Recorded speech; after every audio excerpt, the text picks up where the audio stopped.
Jina la Bwana libarikiwe. Amen, amen. Nous allons reprendre place, s'il vous plaît. Tutakuwa tukikamata nafasi zetu.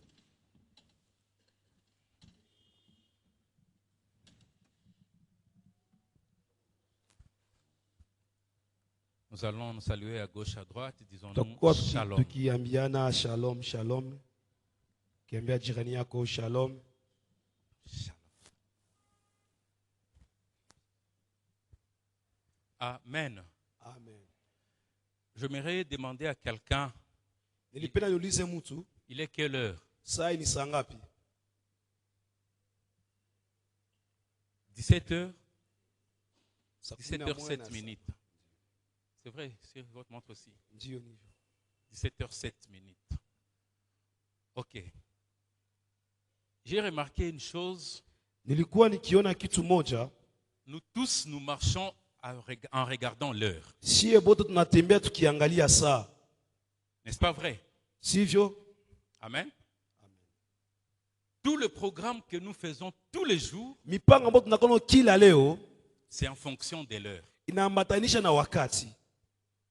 Le matin, nous nous sommes réveillés, chacun a regardé sur sa montre. Asubuhi umeamka umeangalia saa. Certains ont dit, il est 7 heures, je dois aller au travail. Wamoja wakasema inakuwa saa moja naenda kwenye kazi. D'autres ont dit, il est 5 heures, je dois aller à la dévotion. Wengine wakasema inakuwa naenda kumapambazuko. Et tu as planifié toute la journée en fonction des tranches d'heures. Na wakapanga mchana wao kupitia namna gani saa zitakuwa zikienda. Même le fait d'être ici, Hata kukuwako hapa tu l'as planifié. ulikuwa ukiyapanga.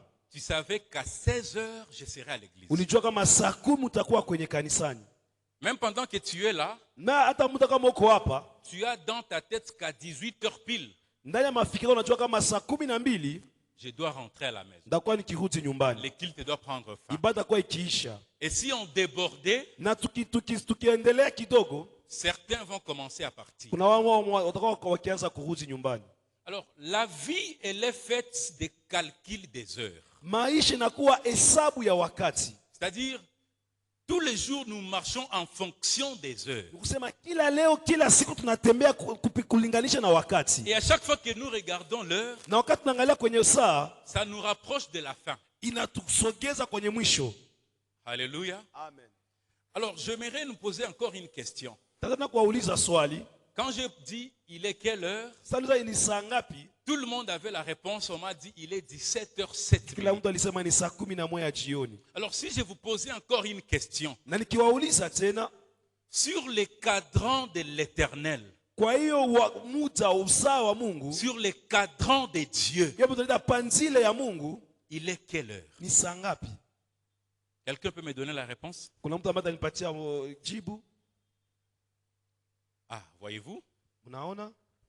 Sur les cadrans de Dieu, Kwa hiyo saa ya Mungu il est quelle heure? ni saa ngapi? Parce qu'il est important que nous puissions comprendre ces Ni choses. ya maana ili tupate jua vitu kama hivi. Si nous pouvons calculer les heures en fonction de nos programmes, Kama tunaweza katika wakati yetu kupitia saa, en fonction de nos calculs, kupitia hiyo maana kwa hesabu zetu, il est important ni ya maana de connaître aussi il est quelle heure sur les cadrans de Dieu. kujua kama kwenye saa ya Mungu inakuwa saa ngapi. Comme nous marchons avec l'heure, Kama tunatembea kila leo na saa, Dieu aussi marche avec l'heure. Mungu naye anatembea na muda. Alléluia. Amen. Même quand on dit Dieu était dans l'éternité Tukisema Mungu alikuwa katika wa milele et il va dans l'éternité, na anaenda kwenye wa milele, le mot éternité, umilele c'est un temps, ni muda, c'est l'heure. ni wakati. Alléluia. Amen. Il est quelle heure sur les cadrans de Dieu? Ni saa gani katika hiyo orodha ya Mungu? Les dimanches antérieurs avant la fin de l'année, Jumapili ambayo ilikuwa ikipita kabla mwaka uishe, j'étais en train d'enseigner, nous étions en séminaire ici. nilikuwa hapa nikifundisha katika mafundisho. J'avais un programme, Kulikuwa mpango parce que pendant la semaine, j'étais en train d'enseigner. katika huko ambao nilikuwa nikipana mafundisho. J'avais même donné les plans de ce que je serais en train de détailler pendant le séminaire. Nilionyesha hata mpangilio ya somo yangu katika muda huu wa mafundisho. Et les dimanches, tout celui qui était pendant la semaine savait déjà j'allais toucher sur tel point. Na hiyo siku ya pili iliyofika, kila mtu alijua kama nitagusia fasi fulani na fasi fulani. Parce que j'avais déjà énuméré les choses que je devrais Kwa parler. kuwa nilizipanga hiyo namna vile nitakuwa nikifundisha. Mais le samedi, Mais hiyo siku ya posho il y a un message qui me tourmentait. nilikuwa nikipata ujumbe ambao ulikuwa ukinisumbua. Je l'avais dit ici du haut de la chair. Nilisema hapa kwenye madhabahu. Si vous étiez là, vous allez vous rappeler. Kama ulikuwa hapo utakumbuka. Et je me demandais la nuit, est-ce qu'il faut que je change les messages ou comment? Na usiku nilikuwa nikijiuliza, eske nibadilishe somo yangu ya siku?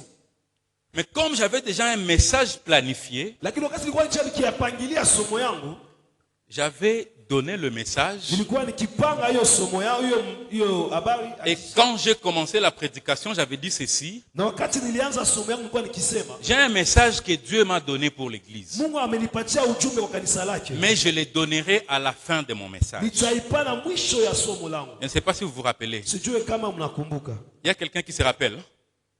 Ah, ok. Et à la fin de la prédication, j'avais donné les messages. Na kwa mwisho ya mahubiri nilikuwa nikipana hiyo ujumbe. J'avais commencé en disant ceci. Nilikuwa nikisema hivi, Quand vous visitez ma page Facebook, wakati mnakuwa mkitimia hiyo page yangu ya Facebook, je parle sur les retours du Christ. nakuwa nikiongelea kuja kwa Kristo. C'est le grand thème. Ndio maana nakuwa kichwa kubwa. Et le samedi de ce dimanche-là, la veille de ce dimanche, Na hiyo tu usiku wa hiyo kukuchia hiyo siku ya pili, le Seigneur m'avait tourmenté pour que je donne un message par rapport à cela. Bwana alikuwa akinisumbua nilipate kusema hiyo ujumbe. Que je dise à l'église que le Seigneur est à la porte. Niambie kanisa kama Bwana anakuwa mlangoni. Les gens sont dans la distraction. Watu wako katika vieleweleo. Nous sommes distraits par des conflits inutiles. Tunakuwa tukisumbua na mavitu ambavyo vya chini chini. Les rancœurs inutiles. Vitu ambavyo vina kabisa samani kwetu. Les problèmes entre les uns et les autres. Tukisumbuana sisi kwa sisi. Pendant que le Seigneur est à la porte. Il est temps de faire attention. Je l'avais dit ici. Le même dimanche après-midi, il y avait réunion du comité paroissial. Le pasteur Pierrot avait pris le message, la parole, en donnant un message que le Seigneur lui avait donné. Un message similaire. Tout celui qui était là à cette réunion peut se souvenir. On a donné le même message. On a même décrété un programme de prière pour tous les serviteurs, mais aussi un programme qui sera donné pour toute l'église. Il n'est pas passé une semaine. Un serviteur de Dieu que je ne connais pas est venu de Goma. Il a vu Maman Alliance, la présidente de Maman. Le serviteur de Dieu est venu avec un message. Maman Alliance avait transmis ce message-là au pasteur Pierrot. Et quand le pasteur Pierrot nous partageait ce message, c'était le même message. Dans le message, on parlait encore des rancœurs. La haine, si je peux paraphraser. Les problèmes internes dans l'église. C'est-à-dire l'église est dans la distraction. Alors que, c'est la même chose. Alors que le Seigneur revient. Alors j'aimerais vous dire encore ceci cet après-midi. Jésus-Christ est à la porte. Il revient. J'ai l'habitude de dire ceci. La fin du monde, c'est pas pour aujourd'hui. Donc si tu penses que le monde va prendre fin aujourd'hui, tu te trompes. Il y a encore du temps. Alors si tu veux bénéficier de ce temps-là, bon vent. Parce que le monde ne va pas prendre fin aujourd'hui. Mais Lakini quand bien même le monde ne va pas prendre fin aujourd'hui, ingewaje dunia haitaisha siku ya leo, je l'avais encore dit, nilikuwa nikiyasema le retour du Christ kuja kwa Kristo peut intervenir à tout moment. inaweza kuwa itaweza kuja muda umuda. Hier, quand on rentrait, j'ai discuté avec l'homme de Dieu Daniel. Jana wakati nilikuwa nikirudi nikiongea na mtumishi wa Mungu Daniel, Je lui ai dit ceci. nilimwambia hivi, Ces messages, hii ujumbe même si nous les donnons à l'église, angalau tumeipatia kanisa, ce n'est pas tout le monde qui aime ces messages. haiko kila mtu ambaye anayafurahia. Je vais scandaliser quelqu'un. Nitakuwa nikimshitula mtu, C'est une parenthèse entre nous. ni kiingilio, ni ufumbo. Si maintenant on disait au président Emmanuel Wakiambia mtumishi wa Mungu Emmanuel que Jésus-Christ va revenir la semaine prochaine, kama Yesu atakuja wiki na mbona kuja, qu'on se le dise, il va accepter. hata mimi siwezi tika. Atetika? Hapana. Non, oui, Atetika. Gloire au Seigneur. Sifa kwa Bwana. Dafura, si Christ revenait dimanche, akisema aki dimanche, utetika, akuyetu. Bwana akubariki. Nombreux ne vont pas accepter. Wengi hawataitika. Achunge kwanza. Achunge timi. Et je vous dis vrai, Nawaambia ni kweli. même pendant que nous sommes ici à l'église, Hata kama tuko kanisani hapa. si j'ai demandé aux gens, ceux-là qui sont pour que Christ revienne le lundi, qui mettent les doigts en l'air, Nikiambia wale ambao wanapenda kuja siku ya kwanza watie mikono juu. nous allons compter les doigts ici. Tutasaviana huko. Mais je ne veux pas les demander Sitayauliza qu'on les fasse. Amen. Amen. Christ revient. Yesu anakuja. Pendant qu'on discutait avec l'homme de Dieu, Wako tunaongea na mtumishi wa Mungu, on s'est dit, mais il y a encore un peu de temps. tukasema kuna muda kidogo. Mais le temps là, Mais hiyo wakati c'est par rapport à la fin du ni monde. kwa ajili ya mwisho wa dunia. Par rapport à la venue du Christ. Inaambatana na kuja kwa Kristo. Personne ne connaît ni le jour ni l'heure. Hakuna mtu anajua ni siku ni saa. Même le Fils de Dieu lui-même, Hata Jésus, mwana wa Mungu yeye ne mwenyewe connaît ni le jour ni l'heure. ajue ni siku wala saa. C'est-à-dire, même pendant que je suis en train de prêcher, Hata wakati nilikuwa nikihubiri hapa, il peut revenir. anaweza kuja. Il y a d'autres qui font des calculs. Kuna wale wanaofaa kufanya hesabu Ils se disent, wakijisema j'ai encore certaines promesses de Dieu. ninakuwa ninang'ana na ahadi za Donc, Mungu. il calcule le retour de Jésus par rapport aux promesses qu'il a. Akifanya hiyo hesabu kupitia hiyo hesabu za ahadi zake. Dieu, il est souverain. Mungu ni mkuu. Il fait ce qu'il veut Anafanya labda et anataka quand il veut. na wakati anapenda. Alors, si toi, tu es en train de calculer le retour du Christ par rapport à tes promesses, Kama wewe unasabia kupitia hiyo ahadi zako, ou bien par rapport à certains événements, kupitia vitu ambavyo Mungu kitayarichia, tu risques d'être surpris. utakuwa ukishituka. Dis à ton voisin, Ambia jirani yako sois prêt à tout moment. kuwa tayari kila leo. Il y a ceux-là qui n'ont pas parlé. Il faut être en bon terme avec les voisins. Mwambia jirani yake. Dis à ton voisin, sois prêt à tout moment. Ambia jirani yako kuwa tayari kila leo. Tu sais, si tu n'es pas en bon terme avec les voisins, Kama uko na hali nzuri na jirani yako, tu ne sauras pas lui dire de surveiller le fleuve. hautamwambia achunge hiyo flave. Il faut être en bon terme avec les voisins. Il faut kuwa na mawasiliano mzuri na jirani yako. Sinon, certains voisins, tu risques de lui dire de surveiller le fleuve.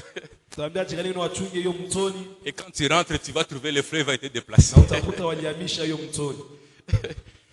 Ça, c'était une parenthèse. Kwa kifungo. C'est-à-dire, soyons en bon terme. Ni kusema tunapaswa katika Alors, mawasiliano. soyons prêts à tout moment. Tukikuwa tayari kila leo. Il peut revenir à tout moment. Anaweza kuja kila leo na wakati kwa wakati. Nous allons prendre le même passage Tutakuwa tukisoma hiyo mstari qu'on a commencé avec depuis le lundi par l'homme de Dieu Daniel. Apocalypse chapitre 22, Ufunuo 12 verset 12. mstari 12 Il dit ceci. akisema hivi, Voici, je viens bientôt angalia nakuja kesho et ma rétribution est avec moi kumulipa kila mtu, pour rendre à chacun selon ce que son œuvre. kumulipa kila mtu vile alivyofanya. Nous allons prendre d'autres versets. Takamata ingine usura Matthieu 24, Mathayo 24 36 à 38. 36 38. Il dit ceci. Nasema hivi, Pour ce qui est du jour et de l'heure, personne ne le sait, ni les anges des cieux, ni les fils, mais le Père seul. Il dit encore ceci, ce qui arriva au temps de Noé arrivera de même à l'avènement du Fils de l'homme.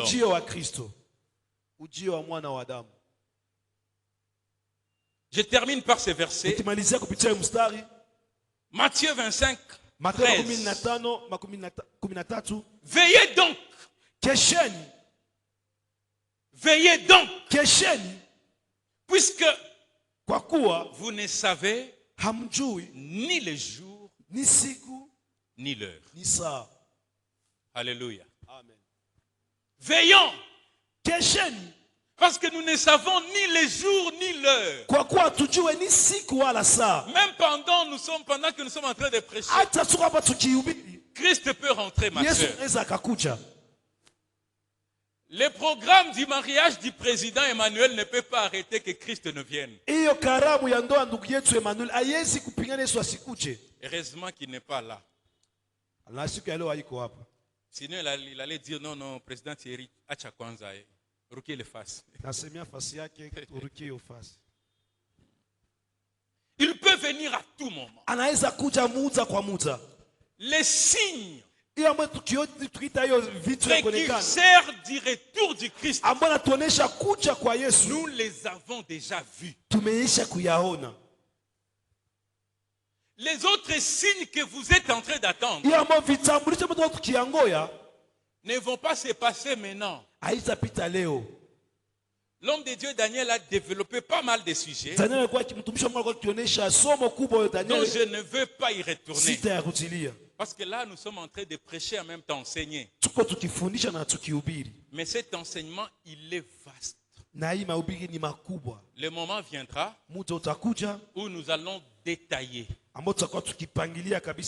Ça risquerait de nous prendre peut-être 2 mois ou 3 mois. Quand nous serons en train de détailler mot à mot, événement par événement. C'est très vaste. Mais dans le speech de l'homme de Dieu Daniel, il est parti jusqu'au niveau de l'enlèvement de l'église. Et il a dit, celui qui viendra après moi parlera des événements après l'enlèvement de l'église. Et là, aujourd'hui, je ne serai pas trop dans ces événements, je vais juste faire une introduction. La tribulation.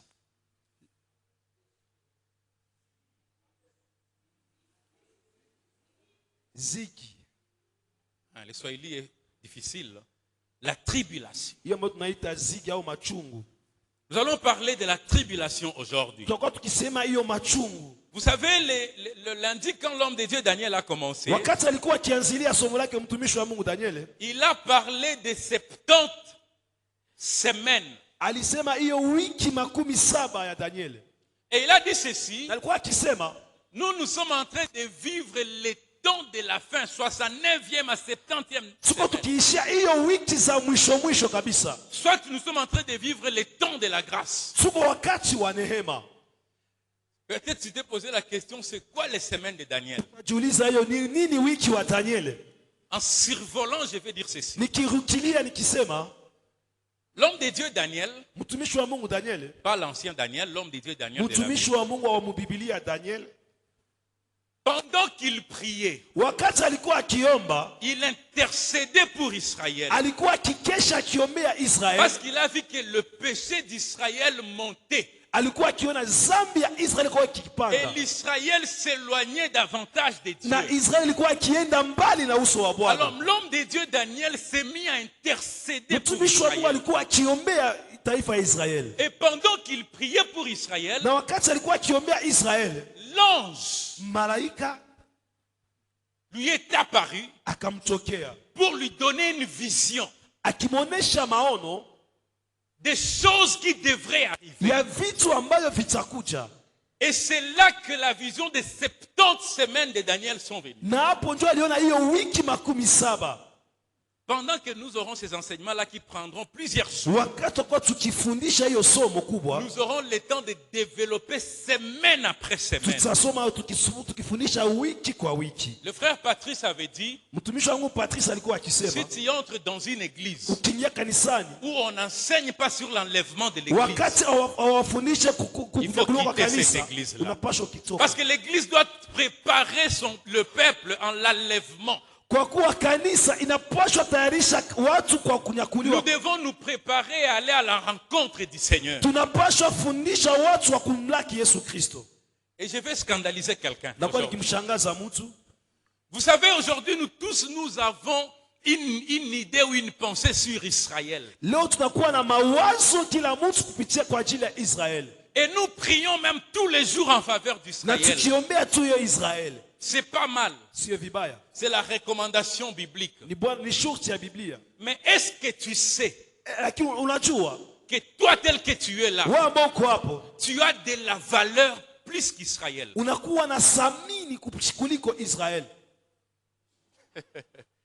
Quelqu'un me dit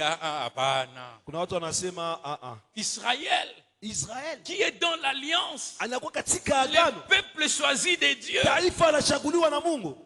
Tu as de la valeur plus qu'Israël.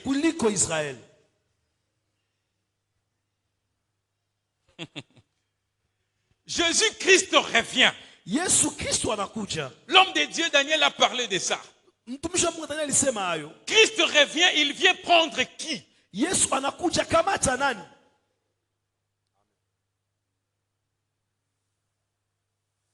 Jésus ne revient pas pour prendre Israël.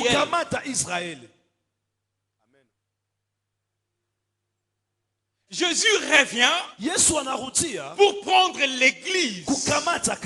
Et qui est l'église? C'est vous et moi. Est-ce que vous savez que jusqu'à aujourd'hui, en Israël, on ne croit pas en Jésus? Vous savez cela? À part certaines personnes. Même si nous allons en Israël, certaines personnes vont en Israël, nous disons la ville de Jésus et autres, mais eux-mêmes ne croient pas en Jésus.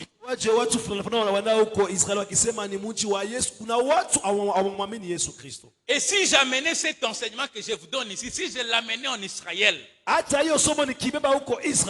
peut-être qu'on va me lapider. Et d'autres peuvent dire, celui-ci ne connaît même pas des choses qu'il est en train de dire.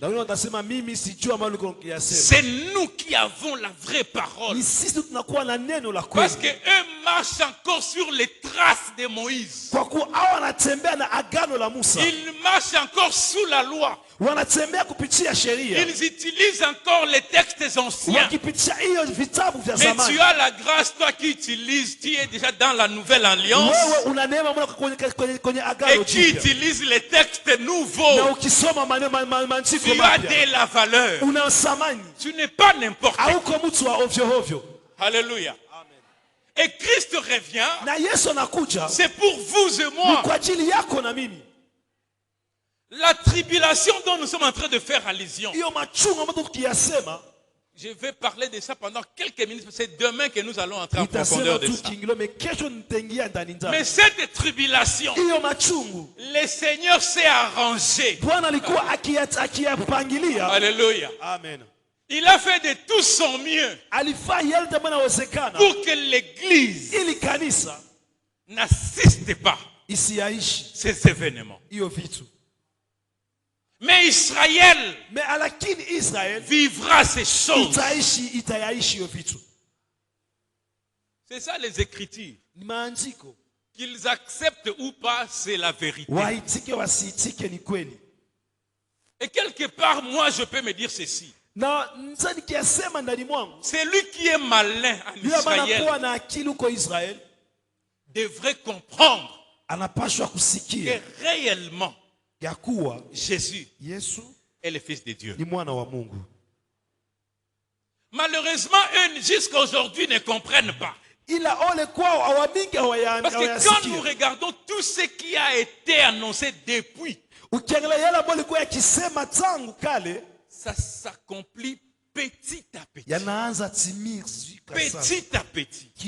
Alors celui qui est malin. D'ailleurs, j'aimerais dire à nos frères musulmans, nos frères témoins de Jéhovah, et que sais-je encore, que la véritable religion, c'est le christianisme. Parce que tout ce qui est dit dans la Bible, nous sommes en train de le voir. Et d'ailleurs, dans le Coran, on nous parle du retour de Jésus. C'est dans le Coran.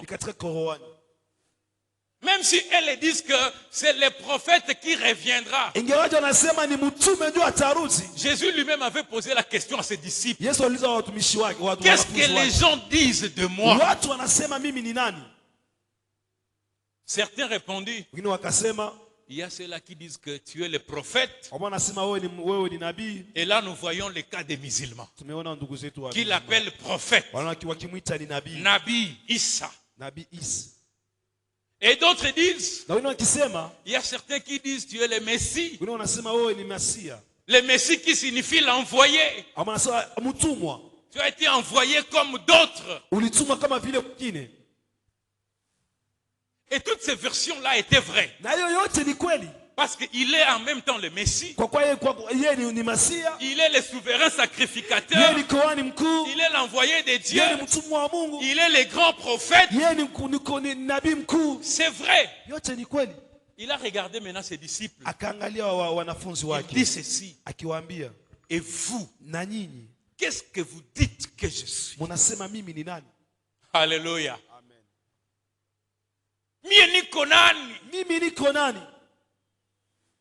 Mais Seigneur, tu es le Fils de Dieu. Et c'est là le problème. Même les témoins de Jéhovah n'acceptent pas que Jésus-Christ est le Fils de Dieu. Ils n'acceptent pas. Pour eux, il n'est pas le Fils de Dieu. Il n'est pas Dieu. Et voilà pourquoi dans la version traduction du Monde Nouveau, partout où on parle de Jésus, on a remplacé avec le mot Jéhovah. C'est-à-dire ils sont dans la confusion entre Jéhovah et Jésus. Parce que pour eux, Jésus n'est pas Dieu et il n'est pas le Fils de Dieu. Et même la version que nous sommes en train d'enseigner ici de l'enlèvement de l'Église. Pour le témoin de Jéhovah, ils sont en train de calculer déjà ta maison que tu es en train de construire. Il y a certains qui disent, moi j'entrerai dans la maison là de Maman Alliance. Et je suis sûr qu'il y a les voisins de M. Pirot qui ont déjà calculé sa maison là. Alléluia. Amen. Oui, il y a d'autres qui ont déjà calculé Riviera. Voilà. Parce que dans leur pensée, c'est cette terre ici. Mais écoutez, avant que je n'entre pendant quelques 10 minutes dans la tribulation, l'église va être enlevée. Mais comme nous sommes en train de préparer l'église, j'insiste. Il ne suffit pas seulement de connaître la succession des événements. Mais si nous sommes en train de parler de ces choses, c'est pour que nous soyons prêts. Amen. J'ai toujours aimé une expression de M. Pierrot qui dit ceci. Ton ennemi n'est pas ici à Gamaliel Temple. Notre seul ennemi, c'est le diable. Celui qui est à tes côtés là, c'est ton frère. Et je dis souvent ceci. Nous pouvons avoir les divergences d'opinion. C'est normal parce que nous sommes des humains. C'est normal. Mais cela ne fait pas de nous des adversaires ou des ennemis. Retenez ça très bien. On peut avoir les divergences d'opinion, mais ces choses-là ne font pas de nous des ennemis. Nous sommes des frères, nous sommes des sœurs. Et nous avons tous une seule destination. Le pasteur Ephraim avait dit ici, avant-hier, pendant qu'il enseignait, il a dit, même quand nous serons enlevés, celui que tu vois à tes côtés, là, ton voisin, c'est cette personne-là avec qui tu seras au ciel. Ne pense pas qu'on va te mettre à côté des Chinois que tu ne connais pas. Bongo yako. Tu seras avec ton voisin là. Parce que la Bible nous dit que nous allons nous reconnaître. Tu ne vas pas reconnaître les Chinois que tu n'as jamais connus sur cette terre. C'est-à-dire ceci. Que tu le veuilles ou pas, nous serons avec toi au ciel. Dis à ton voisin, tout à quoi pamoya. Alléluia. Et c'est ça notre prière. Nous devons prier tous les jours. Que personne ne rate. Même quand tu seras enlevé, prie pour ton voisin. Prie pour ton frère qui ne rate pas. J'ai toujours aimé cette expression. L'enfer, c'est un pire endroit qu'on ne peut même pas souhaiter à son pire ennemi. Vous comprenez ce que cela veut dire?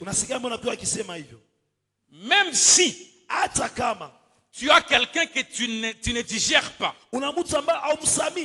si on prenait cette personne-là et qu'on mettait le feu ici, qu'on commence à les brûler à ta présence, tu es là. On commence à le brûler. Il est en train de crier, de pleurer. Même si tu as l'esprit du diable, tu ne sauras pas supporter. À un certain moment, tu seras affecté par cette douleur. Qu'est-ce qui fera ce que tu sois affecté? C'est parce que le sang qui coule dans celui qui brille, c'est le même sang qui coule dans tes veines. En d'autres termes, nous sommes des frères. Nous sommes un. Alléluia. Amen. Et nous avons la même destination. Qu'on ne vous trompe pas. Qu'on ne vienne pas vous dire, tu vois tel. J'étais en train d'enseigner à Chiriri le dimanche passé. J'ai dit aux frères de là, j'aime bien cette chanson qui dit Usinipunguzie et Mwendo. J'aime cette chanson qui nous dit alors, dis à ton frère, parce qu'il y a des spécialistes en kupunguzia na mwendo, des spécialistes.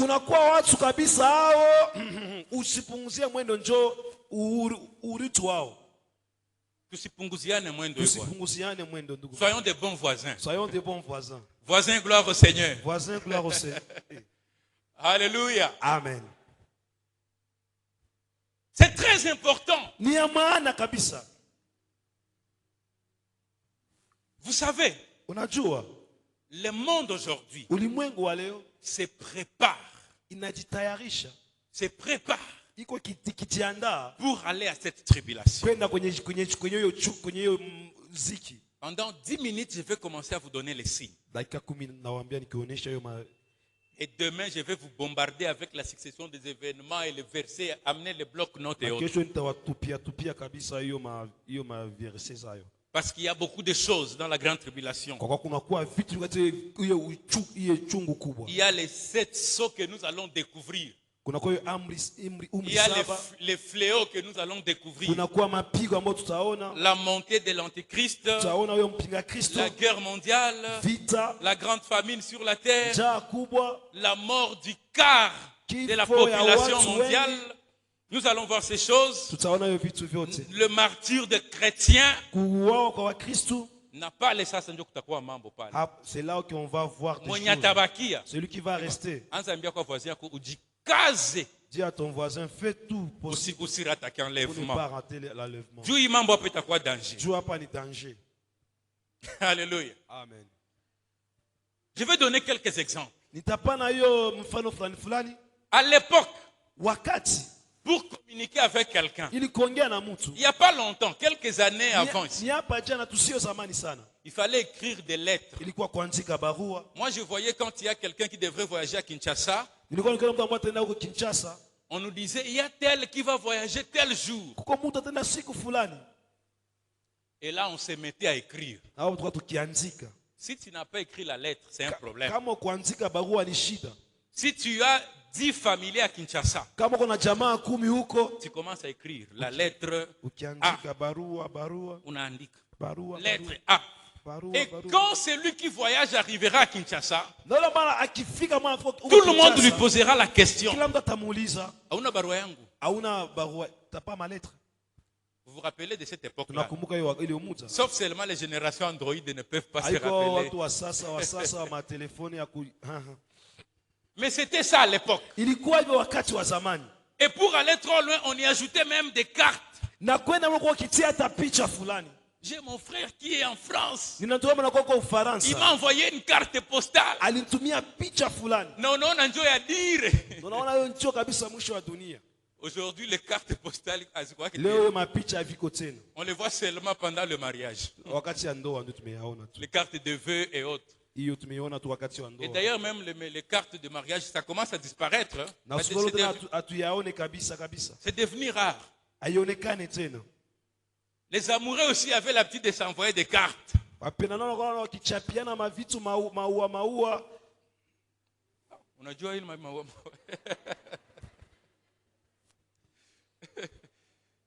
Alléluia. Amen. Il y avait des cartes de vœux avec de belles phrases. Voilà, qu'on devrait s'envoyer. Mais aujourd'hui, ces choses sont en train de disparaître.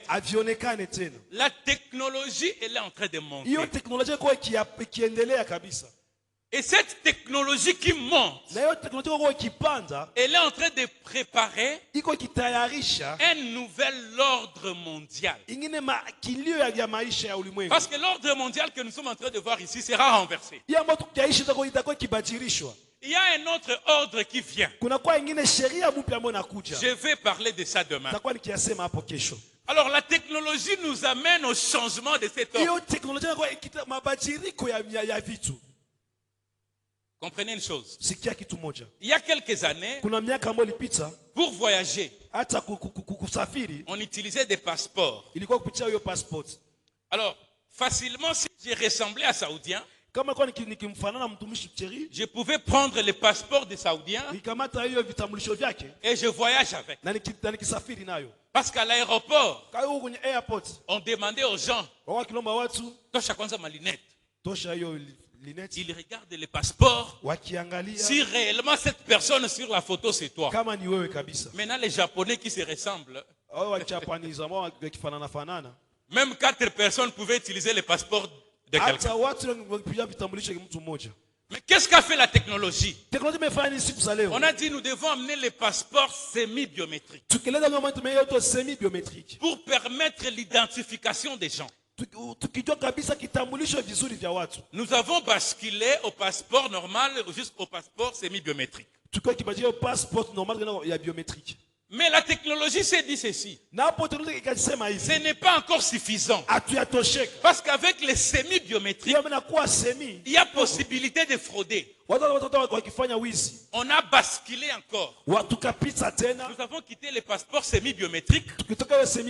Aujourd'hui, nous sommes dans les passeports biométriques. C'est quoi les passeports biométriques? C'est-à-dire toutes les informations te concernant sont dans ces passeports. Il suffit qu'on prenne les passeports, qu'on les fasse passer sur un appareil, ton identité apparaît dans la machine. Et on s'est dit ceci. Ce n'est pas suffisant. Aujourd'hui, Microsoft est en train d'expérimenter une puce. Si vous allez sur Internet aujourd'hui, tapez sur Microsoft, tapez puce électronique, vous allez voir, c'est en phase d'expérimentation. Qu'est-ce qu'on prépare? J'ouvre une parenthèse. J'ai un grand frère à moi qui est déjà décédé malheureusement. Il était décédé à Lubumbashi. Quand il était encore aux humanités, il vivait ici à Bukavu. C'était un monsieur très intelligent. En deuxième des humanités, déjà il parlait anglais comme si c'était le petit frère de Donald Trump. Et à l'université, quand il était à Kinshasa, à Lubumbashi, il distinguait chaque année. Mais quelque chose est arrivé. De nature, il était maladif. Et il était sensible à la quinine. C'est-à-dire, il avait un problème des os. Alors, son organisme était incompatible à la quinine. Donc, on ne pouvait pas l'injecter la quinine. Même s'il pouvait avoir la malaria, on ne devrait pas lui donner la quinine. Mais qu'est-ce qui s'est passé pendant qu'il était à Lubumbashi? Il était tombé malade. Gravement malade, la malaria. Et on l'a amené à l'hôpital. Pendant qu'il était à l'hôpital, le médecin qui n'avait pas son dossier médical, qui ne savait pas en quoi il ne, comment dirais-je, qui ne pouvait pas prendre la quinine, après les examens, quand il a vu qu'il avait une forte malaria, on l'a perfusé. La quinine. Il n'avait pas terminé ce sérum-là. C'est comme ça qu'il était parti. Alors, la technologie actuelle, celle qui vient, qu'est-ce qu'elle prépare? Tu dois avoir tout ton dossier dans une puce électroniquement. C'est-à-dire les cartes, les passeports biométriques que nous sommes en train de voir, les jours qui vont venir, parce que ça ne donne que l'identité. Mais il peut t'arriver que tu tombes en cours de chemin. Tu perds connaissance. Quelqu'un te ramasse et t'amène à l'hôpital. À l'hôpital, on n'a pas ton dossier. Qu'est-ce qu'il faut faire pour connaître si tu es sensible à tel ou tel autre produit? Comment on doit savoir ton dossier médical? De quoi tu souffres et comment est-ce que tu es traité? Alors, il est prévu que dans la puce électronique, que toutes ces informations soient incorporées. De manière à ce que même si tu n'es pas accompagné de quelqu'un, si seulement on t'a mené à l'hôpital, en scannant cette puce électronique, on sait directement voir tout ton dossier. De quoi tu es sensible? Comment on doit te traiter? Qu'est-ce que tu prends? Est-ce que tu es sous régime? Est-ce qu'il ne faut pas qu'on te mette des glucoses? Tout ton dossier doit être sur la puce. C'est déjà en préparation. Et ils ne vont pas se limiter là. Ils disent ceci. Aujourd'hui, avec les pirates informatiques, chaque fois que vous êtes en train de voir quelqu'un vous envoie le message, attention, mon compte a été piraté, ne répondez pas même si on vous demandez l'argent. Parce que les comptes sont piratés du jour le jour. Alors, qu'est-ce que Microsoft prépare? Dans cette même puce-là, on va incorporer vos informations bancaires pour ne plus marcher avec les cartes que nous avons. Parce que ta carte, je peux prendre ta carte. Si je connais ton code, je peux enlever l'argent. L'empreinte digitale, ils ont compris que ce n'est pas fiable. Parce qu'on peut couper tes doigts. Et on amène ouvrir tes comptes en banque avec tes doigts. Les empreintes. Alors ils ont dit ceci. Le seul moyen pour sécuriser les comptes, il faudrait que toutes ces informations-là soient sur une piste. Et cette petite piste-là ne peut fonctionner que si la personne est en vie. C'est-à-dire, si je meurs, la piste ne fonctionnera pas. Tu ne peux pas prétendre me tuer et amener ma main débloquer mes comptes. Parce que son système de charge, c'est le sang. C'est-à-dire, la puce est identifiée à ton sang, à ton ADN. Et la technologie nous amène loin. On va dire ceci. Le moment arrivera où pour acheter ou pour vendre, il faudra utiliser un système. Je vais développer ça demain. Quelque chose m'a intéressé. Après les recherches de Microsoft, on a cherché où est-ce qu'on pouvait incorporer cette puce dans le corps humain. Ils ont fait des recherches. La puce n'a accepté nulle part dans le corps que sur le front ou sur la main. Alléluia. Amen. Quelle coïncidence! Demain, je vais développer ça. Alors que la Bible nous dit, la marque de la bête sera donnée aux gens. Et ça sera fixé soit sur le front, soit sur la main. Certaines personnes pensent que la marque de la bête sera le 666 comme il est écrit dans la Bible. Non.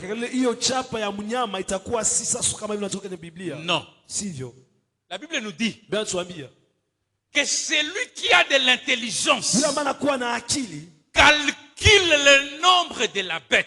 C'est-à-dire même les chiffres seront codés. Chaque puce sera identifiée par un numéro.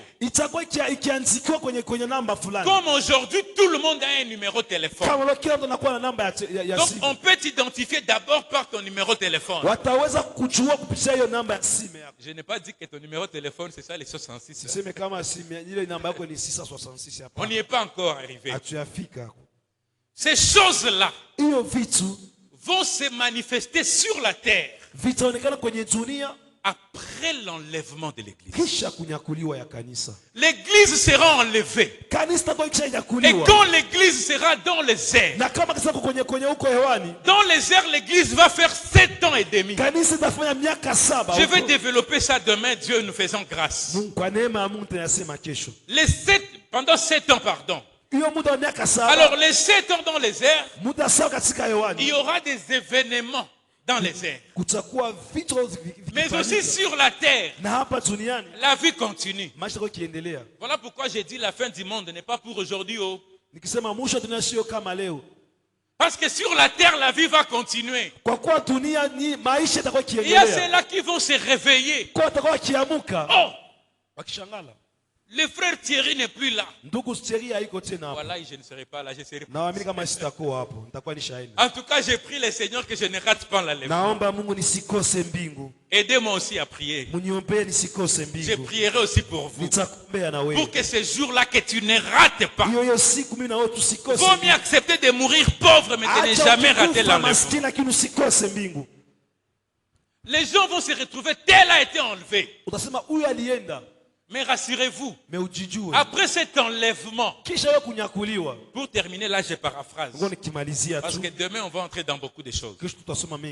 Certainement, les politiciens qui gèrent le monde,